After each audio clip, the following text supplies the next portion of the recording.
मोक्षदा 4 वर्षांची खूप हुशार आणि प्रेमळ मुलगी आहे. तिचा एक छोटा भाऊ आहे, फक्त 1.5 वर्षांचा स्वराज. स्वराज अजून लहान आहे, पण मोक्षदा त्याची खूप काळजी घेते. सकाळची वेळ आहे, सूर्य उगवतो आहे. मोक्षदा उठते, हाततोंड धुते, दात घासते आणि आपली खेळणी नीट जागेवर ठेवते. ही तिची रोजची चांगली सवय आहे. स्वराजही जागा होतो. त्याला अजून काही कळत नाही, म्हणून तो खेळणी इकडे तिकडे फेकत बसतो.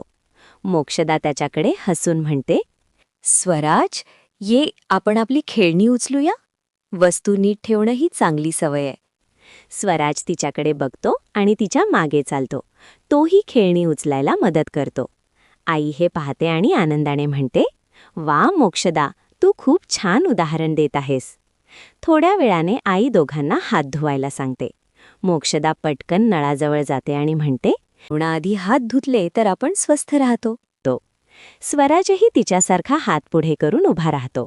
आई त्याचे हात स्वच्छ धुवून देते. दुपारी दोघे खेळतात. खेळताना स्वराजाचे पाणी चुकून सांडते. जमिनीवर थोडे पाणी पसरते. मोक्षदा शांतपणे म्हणते, काही हरकत नाही स्वराज, आपल्याला घाण केली तर साफ करायला शिकायचं असतं. ती कापड घेते आणि पाणी पुसते. स्वराजही तिच्यासारखा पुसायचा प्रयत्न करतो. संध्याकाळी आई दोघांकडे पाहते. ते दोघेही नीट, स्वच्छ आणि शांतपणे खेळत असतात.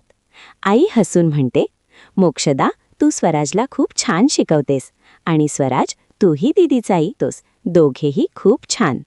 मोक्षदा स्वराजला मिठी मारते आणि म्हणते, आपण रोज चांगल्या सवयी शिकूया बरं.